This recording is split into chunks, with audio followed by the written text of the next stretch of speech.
coming this summer. They're finally going to make a movie about me! Alfred, the movie. What? They're doing a movie about the butler before Robin?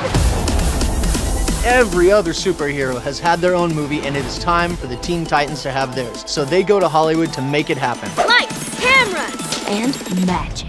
Jade is a Hollywood director, and she meets the Teen Titans who are interested in a superhero film. It's time they make one about me. I'm afraid it's no. I only make movies about real superheroes. Having a movie is the only way to be seen as a real hero. What about an arch nemesis? Slade is the #1 enemy of the Teen Titans. I'm the greatest, most ultimate supervillain the world has ever seen. I am Slade! Slade. Can we say it? Slade. Even saying Slade makes you scared. And in this film, he's looking to dominate the world. The whole world will be under my control! And it's up to the Titans to stop him from that. We're taking you down! Titans, go! Comedy ensues, and it's very silly and very funny, and it's just another big, crazy, fart-packed adventure. He farted. That wasn't a fart! That was just air leaving my butt! Which is a fart. Normally, it's just us doing a myriad of voices. That was amazing! What you call comedy gold, ladies and gentlemen. But now we get Will Arnett and Kristen Bell and Nicolas Cage. It's like prom, but 1,000 times huger. This guy don't know who he is. Then I think it's time we tell it. So Teen Titans Go, the series is like the rainbow, and Teen Titans Go to the movies is like the pot of gold at the end of the rainbow. I think you should go many times, 9 times, in fact. That's really all I'm asking. There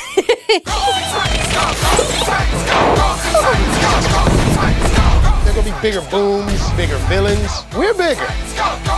We just made a movie. Booyah!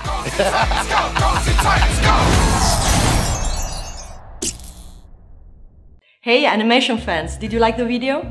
Well, staying with the animation theme, I've got some interesting facts for you. Did you know that Buzz Lightyear's original name was Lunar Larry? I'm so happy they changed it. Can you imagine Buzz being called Larry? Here's another change of name for you. Tom and Jerry were originally called Jasper and Jinx.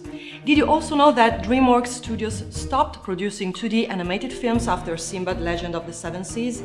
And finally, in their most productive week ever recorded, Pixar completed 3.5 minutes of animation. Production on Beauty and the Beast, which was a combination of traditional hand-drawn and computer-generated images, ran out of time and money, so they had to reuse the dancing scenes from Sleeping Beauty. Also, do you remember this scene in Frozen where Elsa walks out of her ice palace?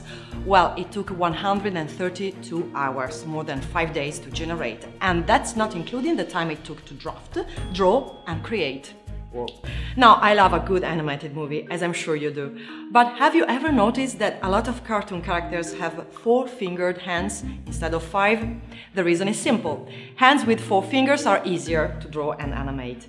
Cartoon characters are always simplified versions of whatever their real-life equivalent is. A 4-fingered hand saves a lot of time in animating, and it really does not make any difference to us while watching. It all started with the very first Mickey Mouse cartoon. Now, there are almost too many video game Easter eggs to count in the movie, but one stands apart. Pay close attention to the Fix-It Felix arcade cabinet, and you'll notice the high score of 120,501, or December the 5th, 1901, the birthday of Walt Disney himself. Who knew? Now, adding to that, for all the video game companies that gave rights to Disney for this retro adventure, the makers of the Mortal Kombat series weren't as willing. From the red eye, robot arm and tribal tattoos, fans may think they spot the classic character Kano in the Bad Unknown Meeting, but he's actually credited as Cyborg for legal reasons, even though he still executes the fighter's signature finishing move, tearing the heart from a nearby zombie. Valley here with an interesting motion capture fact from 2003's Finding Nemo. For the character Bruce, extensive motion capture was used of actual great white sharks to get the character's shark look. 6 different sharks were used, including 2 from the private collection at the Mandalay Bay Casino in Las Vegas. I loved Finding Nemo. What about you?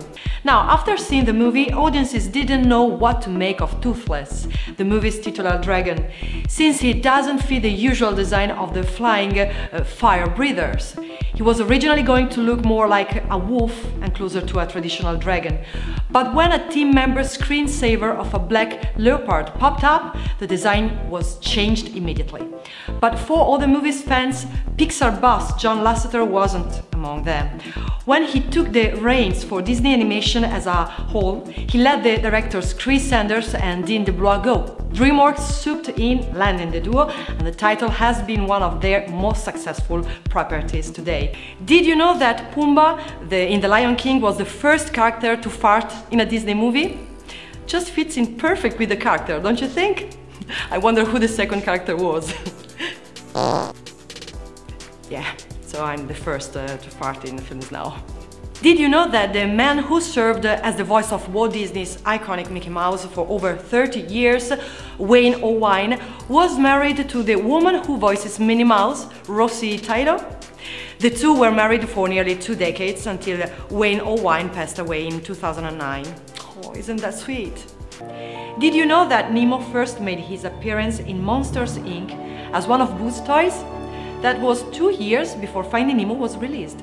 I've got a cool movie fact for you about The Lion King. Now, the name of the movie seems pretty straightforward, right? But did you know that its original title was actually King of the Jungle?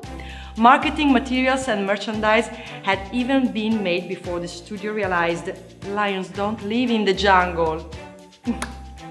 The upcoming live-action slate for Disney is looking awesome, with titles including A Wrinkle in Time, based on the book by Madeleine L'Engle, has an all-star cast in Oprah Winfrey, Chris Pine, Reese Witherspoon and Mindy Kaling, in theaters March 9, 2018. The Nutcracker and the Four Realms, with Keira Knightley as the Sugar Plum Fairy. Helen Mirren and Morgan Freeman will also star, along with Mackenzie Foy. It will be in theaters November 2, 2018. The Mary Poppins sequel, starring Emily Blunt, will hit theaters on Christmas 2018. Blunt will be joined by Lin-Manuel Miranda as the two go on the new adventures with the new generation of Banks children. The Lion King will be in theater July 19, 2019, with Donald Glover voicing Simba, while James Earl Jones reprises his role of Mufasa.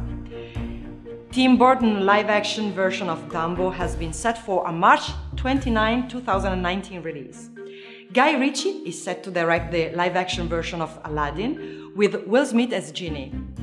A live-action version of the 1998 animated movie Mulan will also be released in 2019. Disney has also revealed they are making a movie based off the ride Jungle Cruise with Dwayne "The Rock" Johnson. Whoa, so it's going to be a busy time. I can't wait for them all. What about you? Let me know below. See ya!